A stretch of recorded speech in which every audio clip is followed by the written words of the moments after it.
سب کو علی کیوں نہ کہا؟ یا آپ نے سب کو محمد کہا، سب کو علی کیوں نہ کہا جبکہ سب علی ہے؟ تو شاید اللہ کے رسول جواب دے میں معاملہ یہ ہے کہ ہم نے پہلے امت کے حوالے ایک علی کیا، ہم نے پہلے امت کے حوالے ایک علی کیا، تو دیکھا بات گلے ایسے ہیں جن گلوں سے ایک علی نہیں اتر رہا۔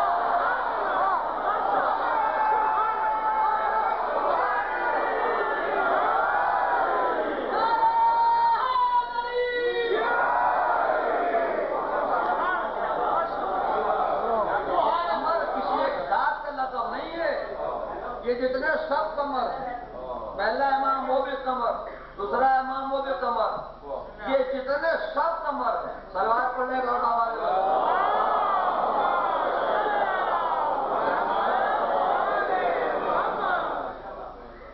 یہ جتنے سب قمر ہیں، یہ گھرانہ بنی ہاشم کا، اس گھرانے میں کچھ شخصیتیں ہیں، کچھ افراد ہیں، کچھ لوگ ہیں جنہیں قمر کا لقب بخشا گیا۔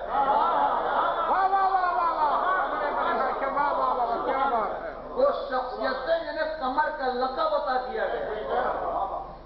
اس گھرانے میں پہلی شخصیت جناب عبد مناف کی ہے، جن کا لقب تھا قمر بطحا۔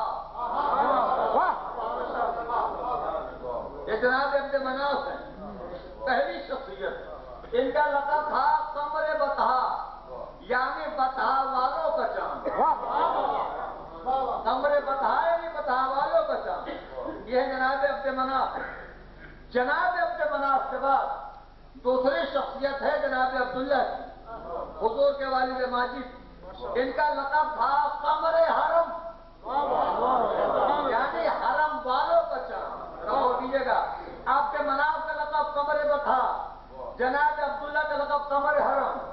تیسری شخصیت خود حضور کی ہے، حدیث کے ساتھ پڑھتے ہیں، ایک جملہ ہے کان نہل بدرفی لیل تمام ہی وکمالہ، یعنی حضور کا چہرہ چادر کے نیچے اس طرح چمک رہے تھے، چاند چمک رہا۔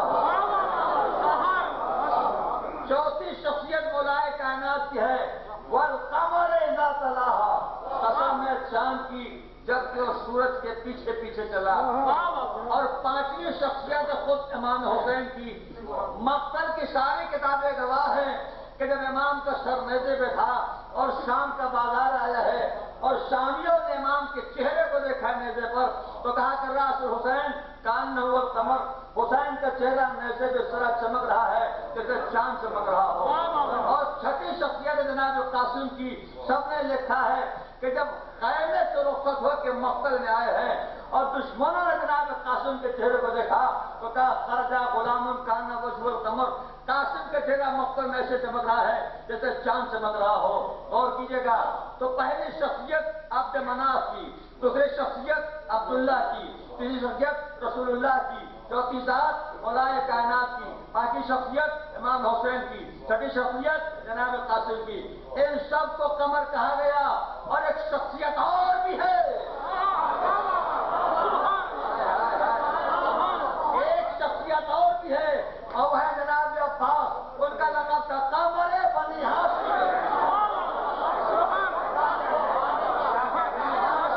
جناب عباس کا لقب تھا قمر بنی ہاشم۔ اب پڑھنا میرا کام ہے، سمجھنا آپ کا کام ہے۔ جناب عبد مناف کا لقب قمر بطحا، کیا مطلب یہ ہوا کہ جب اہل بطحا کے حسن و جمال کو ایک مرکز پر جمع کیا، عبد مناف قمر بطحا کہتا ہے۔ میں جناب عباس کے لقب میں ان تمام کے احکام میں فرق ہے وہ بتانا چاہ رہا ہوں۔ جناب عبداللہ کا لقب تھا قمر حرم، کیا مطلب جب اہل حرم کے حسن و جمال کو ایک مرکز پر جمع کیا تو عبداللہ قمر حرم کہلائے۔ چادر کے نیچے جمع ہونے والوں کے حسن و جمال کو جب ایک مرکز میں جمع کیا تو رسول اللہ قمر کہلائے۔ اتباع رسالت میں آگے بڑھنے والوں کے حسن و جمال کو جب ایک مرکز میں جمع کیا تو مولا علی قمر کہلائے۔ جب شہادت لے کر مقتل میں جانے والوں کے حسن و جمال کو جب ایک مرکز میں جمع کیا تو امام حسین قمر کہلائے۔ شہادت کو شہید راشدی سمجھنے والوں کے حسن و جمال کو جب ایک مرکز میں جمع کیا تو جناب قاسم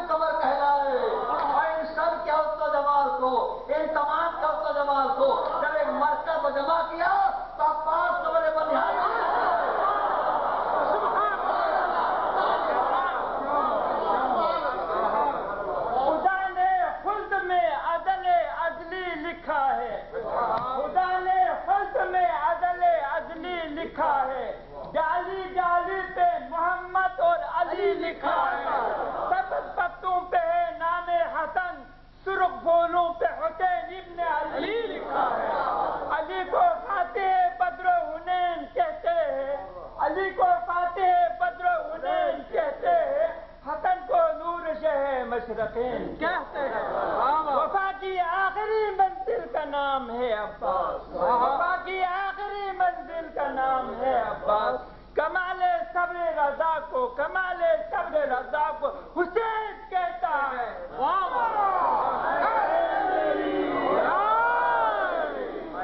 سبحان اللہ۔ حشنود یا محمد وعلی بیت محمد بلند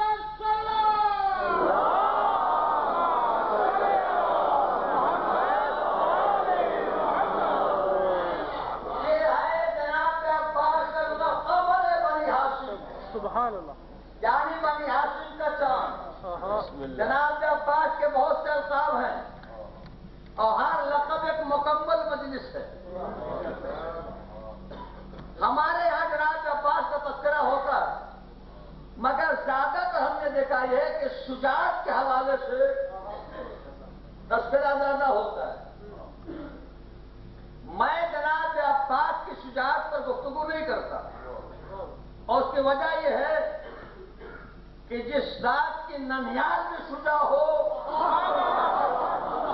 اور ددھیال میں شجاع ہو، ایسے گھرانے میں تو کوئی بچہ پیدا ہو جائے تو اس کی شجاعت پر گفتگو ہو سکتی ہے۔ جناب عباس کے ننھیال قبیلے بنو کلاب شجاع ترین قبیلہ، سننے بامادہ تو سنیے، جناب عباس کے نانا جناب عامر، ان کا لقب تھا ملاعب السنا، یعنی نیزوں سے کھیلنے والا۔ نانا کا لقب ملاعب السنا یعنی نیزوں سے کھیلنے والا۔ جناب عباس کے ماموں جناب جعفر، ان کا لقب تھا شعراء، یعنی عرب میں شجاع ترین فرد۔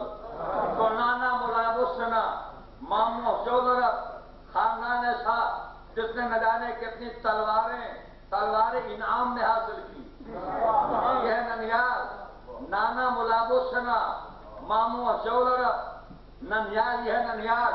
ننھیال کے ساتھ ساتھ ددھیال کی شجاعت، اللہ اکبر، ددھیال کی شجاعت، اللہ اکبر۔ اللہ جانے کون بولے گا کون نہیں بولے گا۔ جناب عباس کے دادا جناب ابو طالب، اب ایک جملے پر صرف محبت چھلک نہ جائے تو مجلس پڑھنے کا فائدہ کیا۔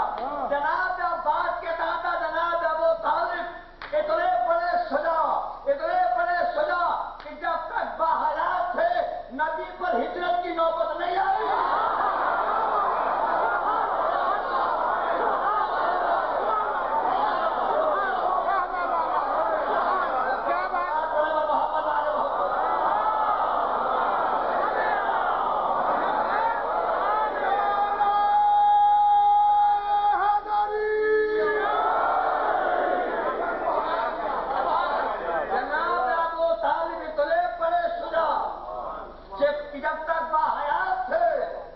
سرکار دو عالم پر ہجرت کی نوبت نہیں آئی۔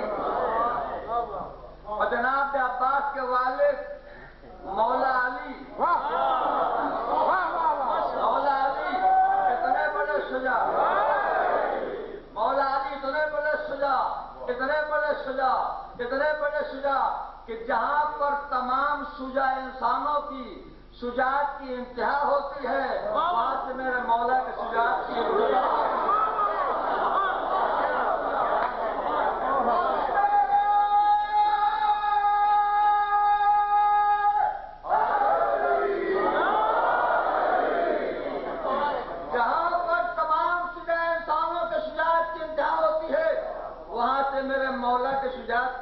اور کیجیے گا، بڑی اہم بات ہے۔ تو ننھیال میں شجاع، ددھیال میں شجاع، بڑا بیدار مجمع ہے، بڑا باشعور مجمع ہے۔ اے میرے لیے میں آپ کو شجاعت جناب عباس سے جھلکی دکھاؤں۔ سب نے لکھا، سب نے بالاتفاق کہ 30,000 کا لشکر تھا جو فرات پر قبضہ کیے ہوئے تھا، اور ایک عام اعلان کہ ہم ایک قطرہ پانی خیمے حسین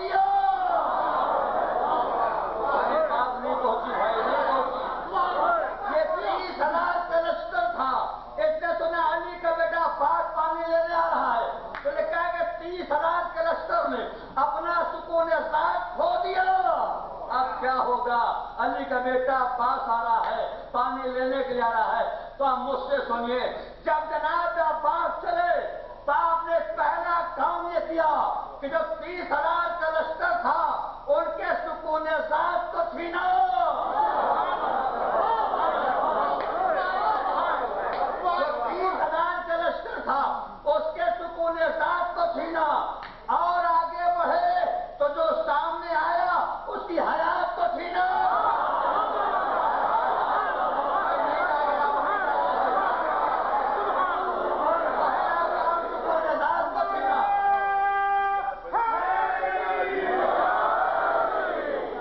پہلا کام ان کے سکون ذات کو چھینا، اور آگے بڑھے تو جو سامنے آیا اس کی حیات کو چھینا، اور آگے بڑھے تو خوراک کو چھینا۔ ان کی میں تو کہتا ہوں سکون ذات کیا ہے، ان کی حیات کیا ہے، خوراک کی بساط کیا ہے۔ اگر حسین اجازت دے دیتے تو عباس حسین کی کائنات چھین لیتے۔ محمد والے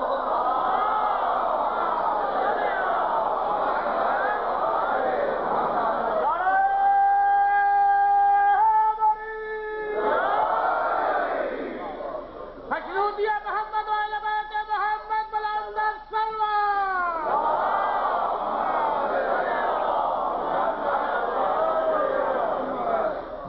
شجاعت سے جناب عباس پر بحث نہیں ہو سکتی۔ اگر یہ شجاعت ہے کیا؟ حضور نے فرمایا کہ ان اللہ یحب الشجاع ولو علی قتل الحیہ، اللہ شجاعت کو پسند کرتا ہے۔ ایک ایسی صفت ہے جسے اللہ پسند کرتا ہے، ولو انسان اس کمال کا اظہار کرے ایک سانپ کے مار دینے ہی سے کیوں نہ۔ ابھی اس کو ابھی ترجمہ کر دیا، متوجہ نہیں ہوئے۔ اللہ شجاعت کو پسند کرتا ہے، بولو انسان اس کمال کا اظہار کرے، اس صفت کا اظہار کرے ایک سانپ کے مار دینے ہی سے کیوں نہ۔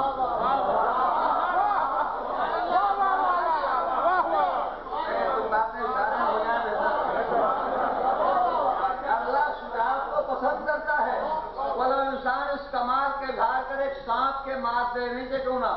یعنی حضور نے اظہار شجاعت کا ادنا ترین ذریعہ، کم ترین ذریعہ قرار دیا سانپ کو مار دینا۔ جو سانپ کو مار دے گا وہ شجاعت ادنا ترین ذریعہ سانپ کو مار دینا۔ اب اگر کوئی سانپ دیکھ کے رونے لگے،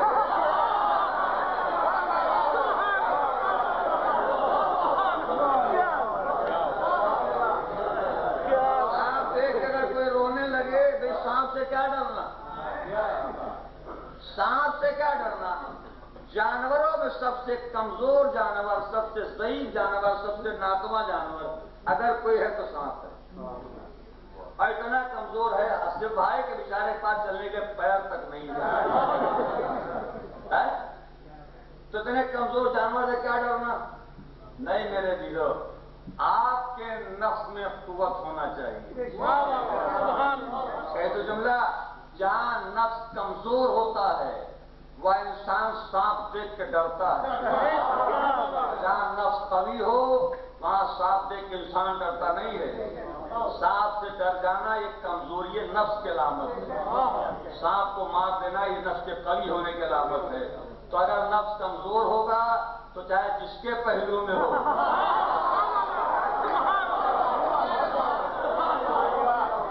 آئے گا تو ڈرے بھی اور روئے گا بھی، اگر نفس قوی ہو تو چاہے گہوارے میں ہو۔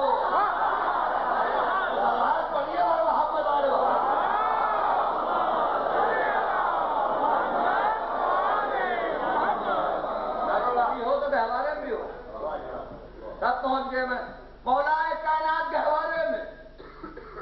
عرض آیا، آپ نے دو ٹکڑے کر دیا۔ جنہیں ہر مقام کو اعتراض کرنا چاہتے ہیں نا وہ لوگ کہتے صاحب یہ بات تو سمجھ میں نہیں آتی، تو آپ بڑھا دیتے ہیں تو غلو ہے۔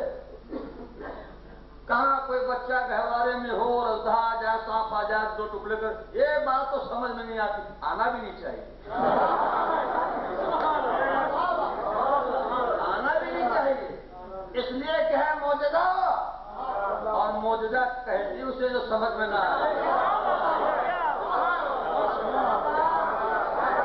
گہوارے میں آ گیا دو ٹکڑے، یہ بات سمجھ نہیں آتی، تو ہم نے کہا کہ یہ بات آپ کے سمجھ نہیں آتی تو ایک بات میرے سمجھ نہیں آتی، آپ سمجھائیے کیا کون سی بات ہے؟ ہم نے کہا کہ جناب عیسیٰ گہوارے میں تھے اور 3 دن کے تھے، ماں کی عصمت خطرے میں پڑ گئی تو گہوارے سے بول اٹھے، کیا انوبھو نہیں کیا؟ 3 دن کے تھے، گہوارے میں تھے اور ماں کی عصمت خطرے میں پڑ گئی تو گہوارے سے بول اٹھے، انی عبداللہ آتانی الکتاب وجعلنی نبیا۔ یہ بات آپ کے سمجھ میں آتی ہے؟ کہاں آتی ہے؟ تو جب یہ آتی ہے تو وہ کیوں نہیں آتی؟ بھائی جب یہ بات سمجھ میں آتی ہے تو وہ کیوں نہیں آتی؟ یا عیسیٰ بولے قول عیسیٰ، بات 2 ٹکڑے ہوا وہ فعل علی، یہ بھی گہوارے میں وہ بھی گہوارے میں، یہ بھی 3 دن کے وہ بھی 3 دن کے، یہاں زبان چلی ہر ایک سمجھا، ہاتھ چلا، میں اگر آواز میں زور نہ لگاؤں اس کا مطلب یہ نہیں کہ بات کمزور ہے،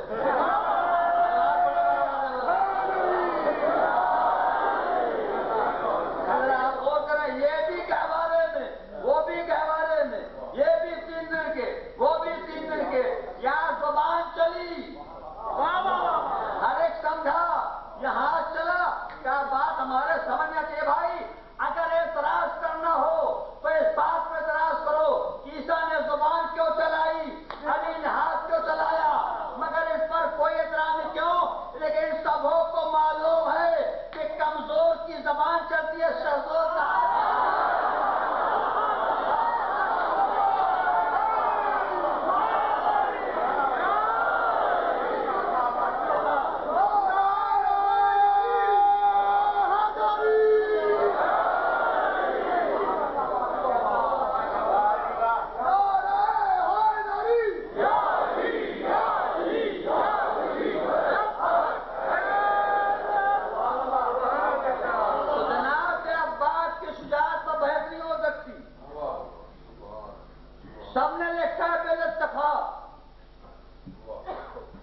کہ مولائے کائنات نے اللہ سے بیٹا مانگا،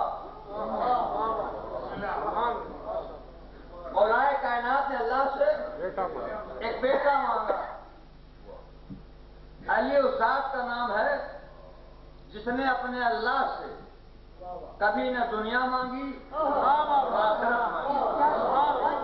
آخرت مانگی، اپنے لیے مولائے کائنات نے اللہ سے نہ کبھی دنیا مانگی اور نہ کبھی آخرت مانگی، نہ دنیا کی کوئی چیز مانگی اور نہ آخرت کوئی شے مانگی، کیوں؟ اس لیے کہ دنیا کا معیار آپ کے معیار سے بہت پست تھا،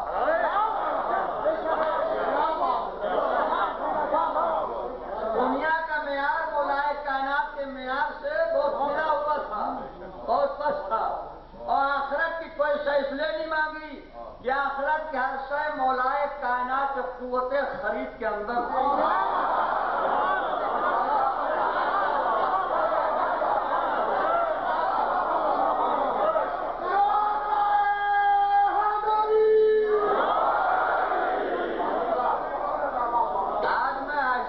بولوں گا، دیکھوں آپ کتنا بولتے ہیں۔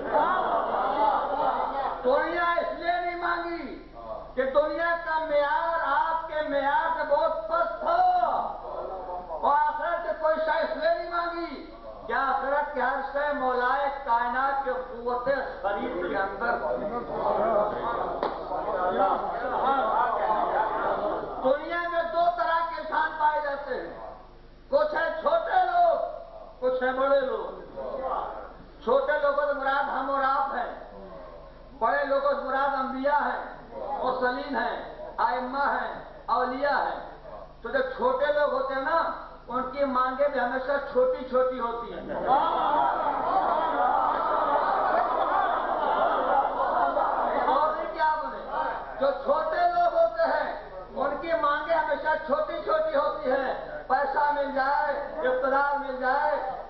مل جائے، شہرت مل جائے، کاریں مل جائیں، بنگلہ مل جائے، چھوٹے لوگ ہیں نا مانگے چھوٹی چھوٹی، اور بڑے لوگوں کی مانگیں بڑی بڑی ہوتی ہے۔ جنت کی سرداری مل جائے، ولایت مل جائے، ہدایت پروردگار مل جائے۔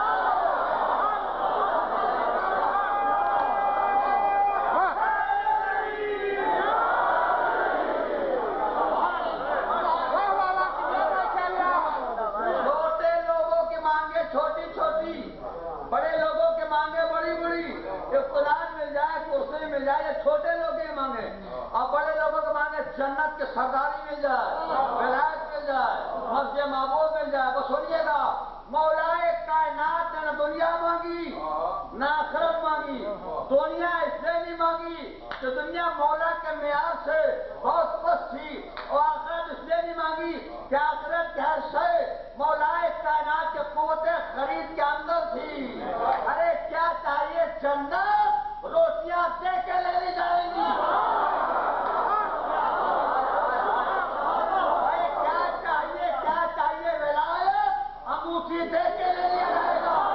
کیا چاہیے؟ مسجد معبود بستر کے سو کے لے لیا جائے گا۔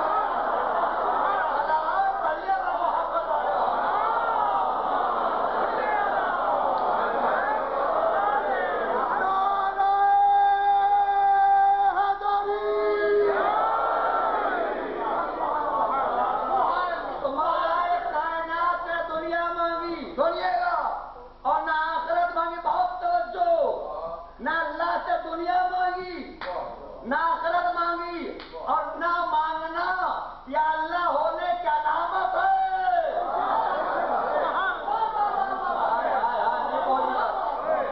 نہ دنیا مانگی نہ آخرت مانگی، اور نہ مانگنا یہ اللہ ہونے کی علامت ہے، خدا ہونے کی علامت ہے۔ بندہ محتاج ہوتا ہے، بے نیاز اللہ ہوتا ہے، اور نہ مانا یہ اللہ ہونے کی علامت ہے۔ بھائی یہ سوچ کر مولا علی نے اللہ سے ایک بیٹا مانگ لیا کہ کہیں نصیریوں کو میرے خدا ہونے بدل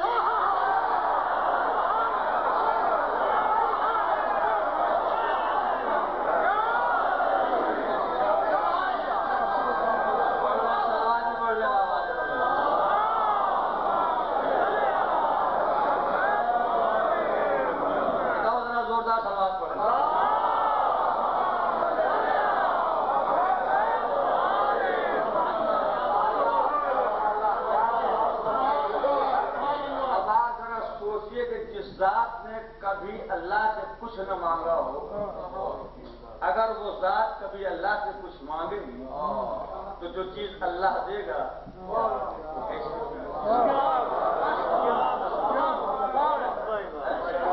دادا یہ بحث ہی نہیں کرنا چاہیے کہ جناب عباس میں یہ کمال تھا اور یہ کمال نہیں تھا۔ اللہ نے ہر کمال جناب عباس کی، کوئی ایسی صفات کوئی ایسا کمال نہ تھا جو اللہ نے جناب عباس کی وجود میں رکھا ہو۔ اور سب سے بڑی دلیل تو ہے کہ عباس بیٹے ہیں علی، جناب عباس بیٹے ہیں علی کے، مولا علی کے، اور علی استاد کا نام ہے جس نے اپنے اللہ سے کبھی اپنے لیے کچھ نہ مانگا، جب بھی مانگا چاہنے والوں کے لیے، ماننے والوں کے لیے۔ پہلی مرتبہ میرا مولا مصلی بچھا کر اپنے اللہ سے اپنے لیے کچھ مانگ رہا ہے، یا اللہ تم مجھ علی کو ایک بیٹا دے دے۔ ہمیں مجمع بتایا مانگنے والا کون؟ مانگنے والا کون؟ علی۔ جس سے مانگ رہا وہ کون؟ وہ بھی علی۔ تو بھیا جب مانگنے والا بھی علی ہو، جس سے مانگ رہا وہ بھی علی ہو، تو اب علی کو علی جیسا تو دے گا۔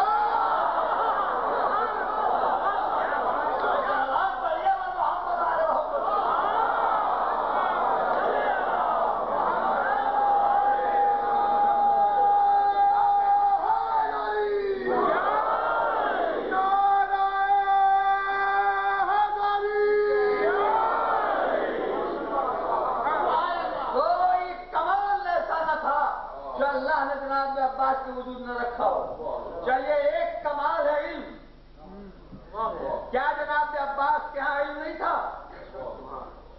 شجاعت کہتی اسے ہے جو ہر میدان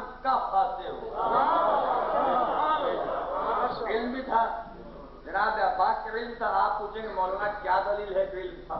میرے پاس دلیل ہے. سب نے لکھا ہے کہ جب جناب عباس کی ولادت ہوئی تو سب سے پہلے مولا علی کے گود میں آئے. سبحان آپ نے لیا اور لینے کے بعد گود میں لینے کے بعد پہلا کام یہ کیا کہ اپنی زبان عباس کے دہن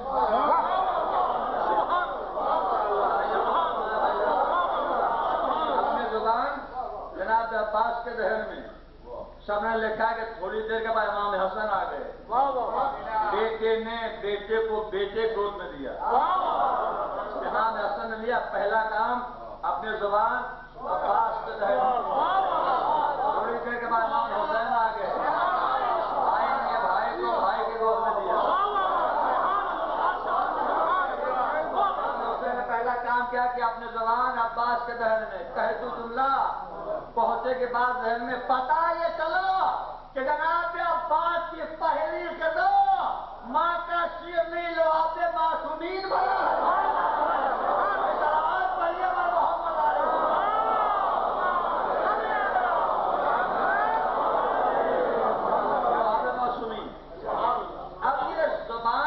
دہن میں دینے کا راز کیا ہے؟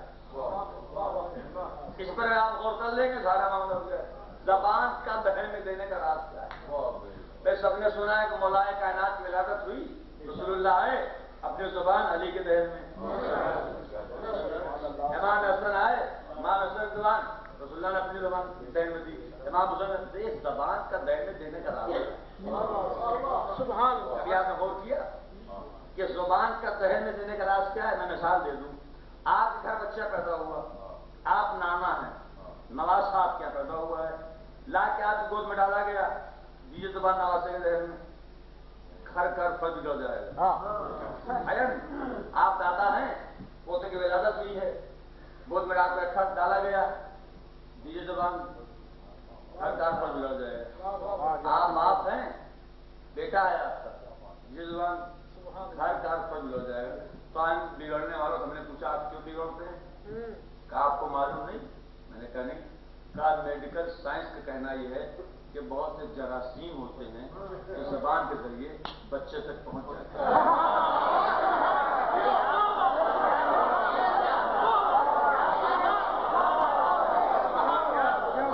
میری بات مکمل ہو گئی, آپ نہ غور کریں, میں اپنا کوئی قصور نہیں ہے. کہا بہت سے جراثیم ہوتے ہیں جو زبان کے ذریعے بچے تک پہنچ جاتے ہیں. میڈیکل سائنس کا کہنا ہے. اور میں کہتا ہوں میڈیکل سائنس جو کچھ کہتی ہے بالکل بجا, بالکل صحیح, بالکل درست. بہت سے جراثیم ہوتے ہیں جو زبان کے ذریعے بچے تک پہنچ جاتے ہیں, مگر کہاں جہاں جراثیم ہوں گے.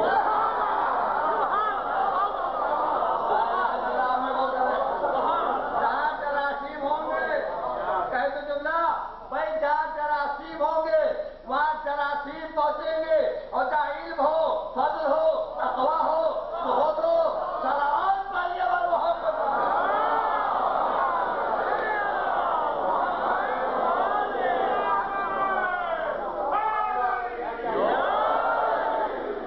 کیا دلیل ہے کہ جناب عباس کے علم کا؟ دلیل کیا ہے؟ زمانہ ہے ہمارے آپ کے 10ویں مولا امام علی نقی علیہ السلام.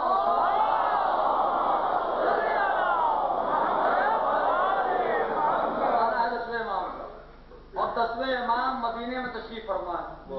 سنیے گا, ایک مدینے میں آیا آپ کا چاہنے والا جس کا تعلق تھا ایران سے. ایرانیوں کی زبان فارسی ہے. آیا ہے مدینے میں 10ویں مولا کے پاس, یہ سوچ کر کہ امام کو ہماری اپنی زبان تو آتی نہ ہوگی. ان کا تعلق عرب سے ہے, عربی کی زبان عربی زبان عربی ہے, ان کو فارسی تو آتی نہ ہوگی. یہ سوچ کر لکھا ہے کہ اس نے گفتگو کی امام سے عربی میں کہ فارسی نہ آتی ہو. گفتگو کر رہا ہے. کیا دلیل ہے جناب عباس کا علم تھا؟ جب گفتگو تمام کر چکا اور نوبت ہے کہ امام اس کی باتوں کا جواب دیں, تو لکھا کہ امام نے اس کی باتوں کا جواب دیا اس کی زبان میں.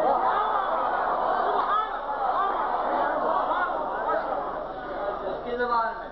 وہ تو حیران ہو گیا, مولا آپ میری زبان مجھ سے بہتر بول رہے ہیں. میں نے تو آپ سے عربی میں اتنی گفتگو کی کہ آپ کو فارسی نہ آتی ہوگی، اور آپ میری زبان مجھ سے بہتر. میرے آقا آپ ایران میں کتنے مہینے رہے، کتنے شہر میں رہے، ارے آپ میری زبان مجھ سے بہتر بول رہے ہیں. تو امام نے فرمایا بھائی میں ایران نہیں گیا. کہا مگر مولا آپ میری زبان مجھ سے بہتر بول رہے ہیں.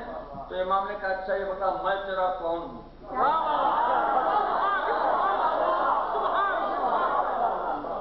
یہ بتا میں تیرا کون ہوں؟ تو اس نے کہا آقا آپ ہمارے امام ہیں. کہا وہ امام کیسا جو ماموم کی زبان نہ جانتا؟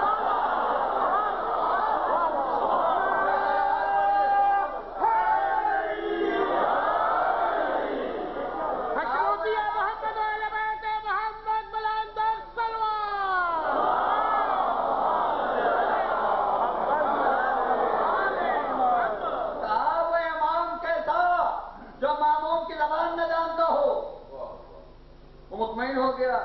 امام نے کہا کیا تجھے یقین نہیں آیا؟ کہا نہیں مولا آپ نے فرما دیا یقین تو ہے، لیکن امام نے محسوس کیا کہ شاید ابھی شک کے جراثیم پوری طرح مٹے نہیں ہیں. تو امام نے کہا اچھا جا باہر سے کنکری اٹھا کے، سنیے گا، کنکری اٹھا کے لے آیا.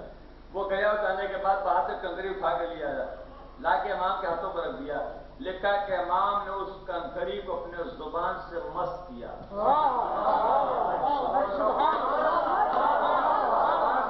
مست کرنے کا کہا لے اسے اپنے دہن میں رکھ لے. کہا لے اسے اپنے دہن میں رکھ لے. لیکن جیسے اس نے اس کنکری کو اپنے دہن میں رکھا 70 زبانوں کا عالم بن گیا.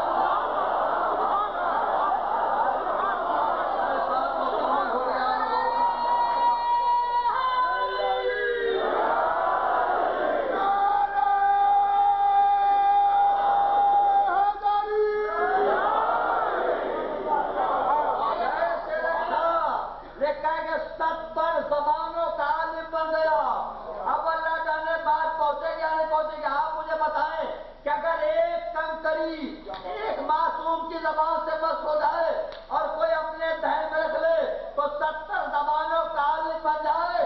تو وہ بچہ جو 3 معصوموں کی زبان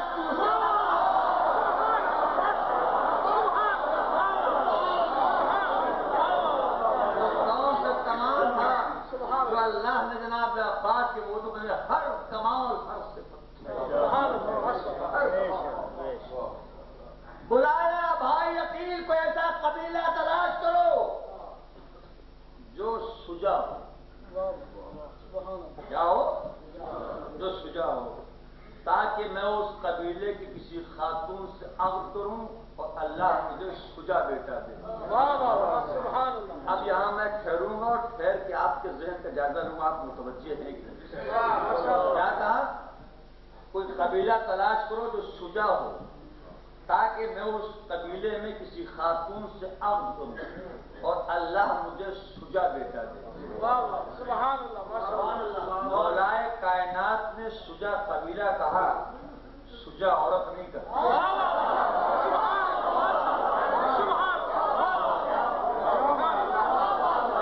سب متوجہ نہیں.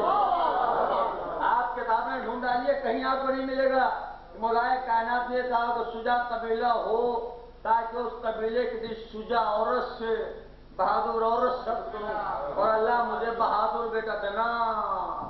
شجاع قبیلہ کہا، شجاع عورت نہیں کہا. بہادر قبیلہ کہا، بہادر عورت نہیں. کیوں سے مولا جانتے تھے کہ اگر ہم نے بہادر عورت کہہ دیا تو پھر عورتوں کو میدانوں میں جانے کی اجازت نہیں ہے.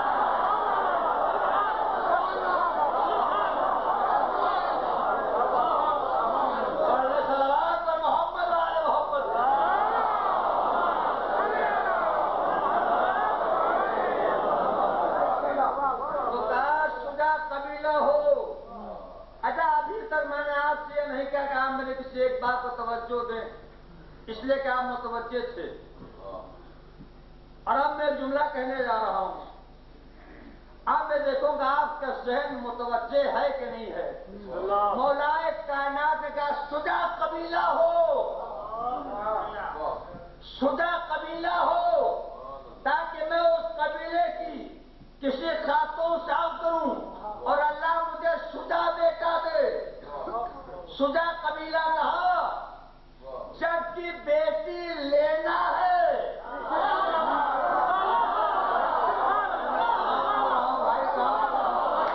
جبکہ مولائے کائنات کو بیٹی لینا ہے، دینا نہیں ہے. بیٹی لینا ہے، دینا نہیں ہے. مگر کیا اگر شجاع قبیلہ ہو جبکہ بیٹی لینا ہے دینا نہیں ہے. انہیں کون سمجھائے؟ ارے جو بزدل قبیلوں سے وہ بیٹی لیتا نہیں، وہ کسی بزدل کو اپنی بیٹی دے گا.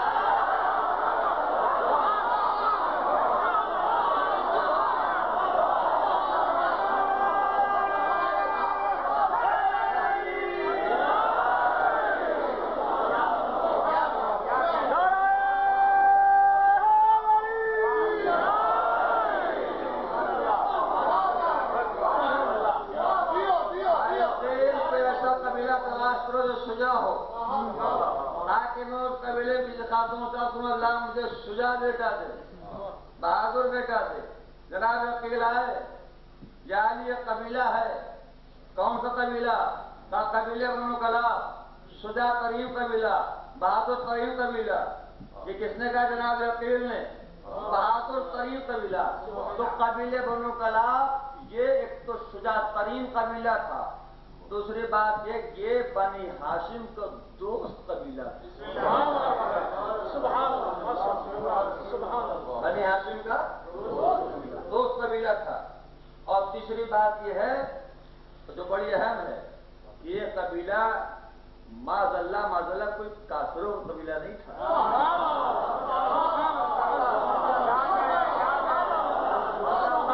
میں دلیل دوں گا. یہ کوئی بت پرستوں قبیلہ نہیں تھا. موحد تھے، اللہ پرست تھے، ملت ابراہیم پہ چلنے والے تھے. تو ایک کہ یہ کافر قبیلہ نہیں تھا، دوسرے یہ کہ دوست قبیلہ تھا. اچھا کیا دلیل ہے کہ کافر قبیلہ نہیں تھا؟ جس نے جناب عباس کی سوانح حیات لکھی ہے سب نے شکر کو لکھا ہے کہ ایک دن جناب عباس کے نانا جناب عامر نے رسول اللہ کے پاس کچھ تحفہ بھیجا غلام کے ہاتھ میں. تحفہ بھیجا رسول اللہ کے پاس غلام کے ہاتھوں. غلام تحفہ لے کے آیا، لا کے اس نے رکھ دیا. نبی کریم پوچھا کیا ہے؟ کہا تحفہ ہے. کس کے لیے؟ کہا آپ کے لیے. کس نے بھیجا ہے؟ کہا عامر نے بھیجا ہے. تو حضور نے کہا غلام سے عامر خود کیوں لے کر نہیں آئے؟ عامر خود کیوں نہیں آئے؟ تو غلام نے کہا یا رسول اللہ عامر سخت بیمار ہے، ورنہ وہ خود لے کے آتے. تو نبی کریم نے جب سنا کہ عامر بیمار ہے تو آپ نے کیا کیا؟ ایک چٹکی خاک اٹھائی، اپنا لعاب لگایا، لعاب سے مس کیا، غلام کو دیا، کیسے لے کے جا پانی میں گھول کر عامر کو پلا دینا.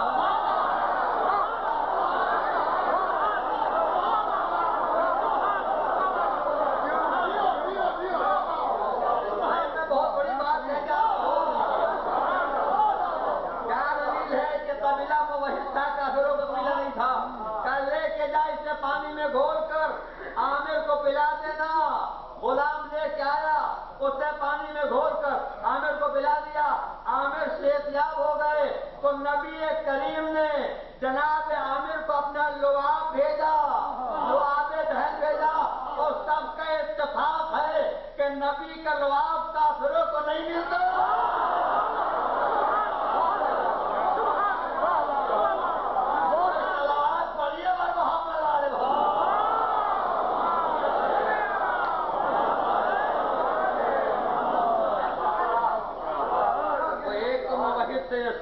شجاع ترین قبیلہ، بہادر ترین قبیلہ. بس ایک واقعہ اور سنیے اور اس کے بعد مجلس اختتام میں قریب ہو جائے. غور کیجیے گا. لکھتا ہے کہ ایک دن رسول اللہ نے کہا عامر بیعت کرو. اچھا جناب عامر نے کہا یا نبی اللہ میں بیعت تو کروں گا مگر میری ایک شرط ہے. کیا شرط ہے؟ کا شرط یہ ہے کہ آپ اپنے بعد اپنا جانشین مجھے بنائیں گے. میں آپ کے ہاتھوں کو بیعت تو کروں گا مگر شرط یہ ہے کہ آپ اپنے بعد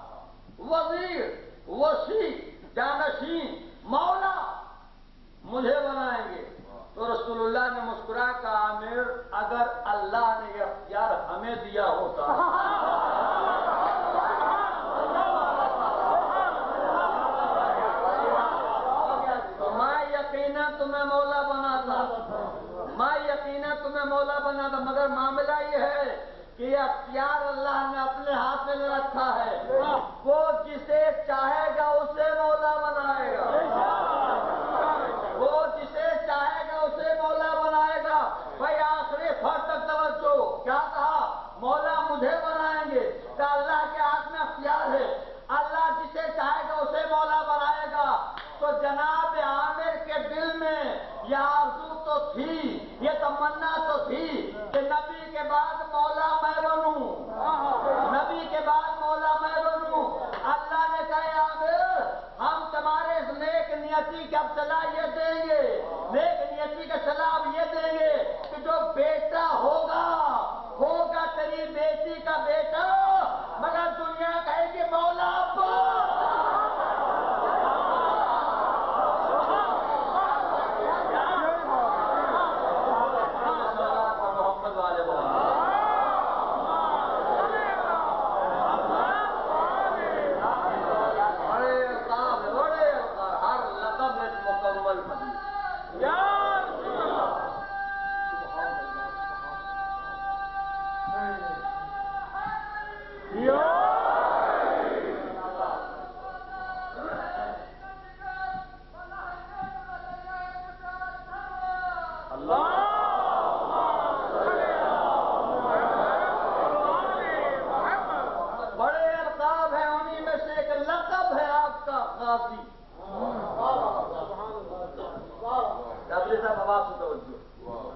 لقب ہے غازی۔ جناب عباس کو شہید نہیں کہتے، جب بھی یاد کیا جاتا ہے غازی عباس، جی بے شک، یا عباس سے نہیں، جب تک نہیں بولیں گے بات آگے نہیں بڑھے گی۔ غازی عباس یا عباس سے مولا غازی۔ کبھی آج تک آپ نے سنا ہوگا شہید عباس؟ کیا سنا ہوگا مجھے بتائیے؟ یا عباس سے شہید؟ جب بھی یاد کیا جاتا ہے غازی عباس یا عباس سے غازی۔ جناب عباس کو شہید نہیں کہا جاتا، غازی کہا جاتا ہے۔ کبھی آپ نے غور کیا کیا وجہ ہے؟ حاصل مجلس ہو گئے میرا شکرہ۔ کبھی آپ نے توجہ دی، غور کیا کہ جناب عباس کو شہید نہیں کہا جاتا، غازی کیوں کہا جاتا ہے؟ غازی عباس یا عباس سے غازی، شہید کیوں نہیں کہتے؟ جبکہ جناب عباس میں وہی شہید ہوئے ہیں یا سب ہوئے ہیں؟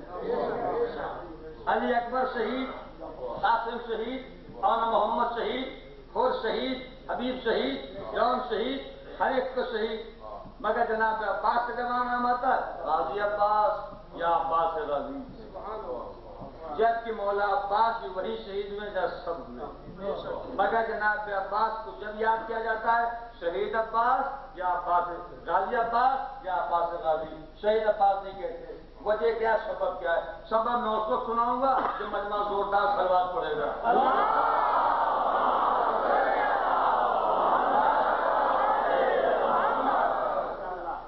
سوال ذہن میں آ گیا؟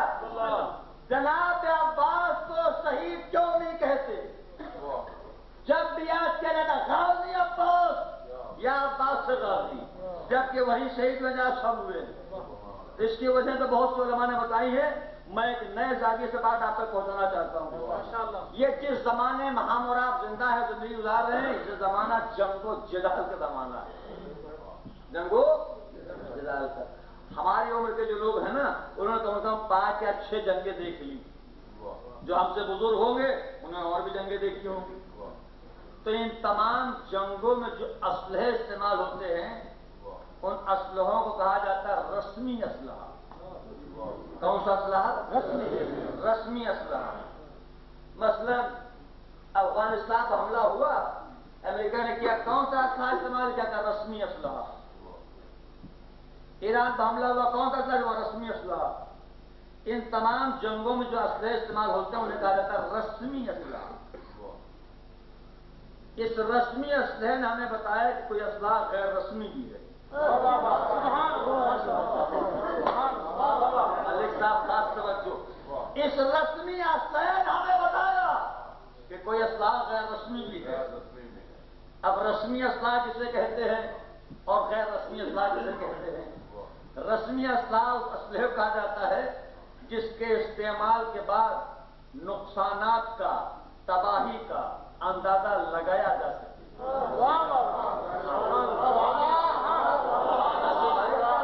جہاں اندازہ لگایا جا سکے تباہی کا، نقصانات کا، انہیں کہا جاتا ہے رسمی اسلحہ۔ ایک ملک نے دوسرے ملک پر حملہ کیا، جنگ ختم ہوئی، انہوں نے حساب کر کے بتا دیا اتنا نقصان ہوا، اتنی تباہی آئی۔ یہ جو گورنمنٹ آپ کو لائسنس دیتی ہے، اس اسلحے کو کہا جاتا ہے رسمی اسلحہ۔ تو رسمی اسلحہ اسے کہتے ہیں جس کے استعمال کے بعد نقصانات کا اور تباہی کا اندازہ لگایا جا سکے۔ اور غیر رسمی اسلحہ اسے کہتے ہیں جس کے استعمال کے بعد نقصانات اور تباہی کا اندازہ نہ لگایا جا سکے۔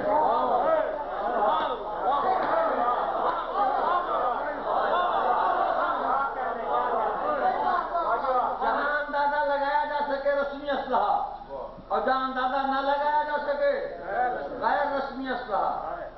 اور یہ غیر رسمی اسلحہ پوری دنیا میں 9 ایسے ممالک ہیں جنہوں نے بنا رکھا ہے۔ 9 ایسے ملک ہیں جنہوں نے بنا رکھا ہے، اور 2 ایسے ملک ہیں جن پر استعمال ہو چکا ہے، اور آج تک وہ نقصانات اور تباہی کا اندازہ نہ لگا سکے۔ بات پہنچ گئی ذہن تک؟ تو غیر رسمی اسلحہ اسے کہتے ہیں جس کے استعمال کے بعد تباہی کا اور نقصانات کا اندازہ نہ لگایا جا سکے۔ جہاں لگایا جا سکے رسمی اسلحہ، جہاں نہ لگایا جا سکے غیر رسمی اسلحہ۔ تو ان ممالک نے جنہوں نے بنا رکھا ہے یہ غیر رسمی اسلحہ، جب بھی ان سے کسی نے پوچھا یہ اسلحہ آپ نے کیوں بنایا ہے، تو آج تک ہمیں کوئی ایسا ملک نہ ملا جو یہ کہے کہ ہم نے یہ اسلحہ استعمال کرنے کے لیے بنایا۔ آج تک کسی نے نہیں کہا ہم نے اسلحہ استعمال کرنے کے لیے بنایا۔ جب بھی پوچھا گیا کہ ہم نے یہ اسلحہ استعمال کرنے کے تھوڑی بنایا، جو بنایا بھائی کہ ہم نے اس لیے بنایا تاکہ اپنے دشمن ملک کو یقین دلا دیں کہ ہمارے پاس یہ اسلحہ ہے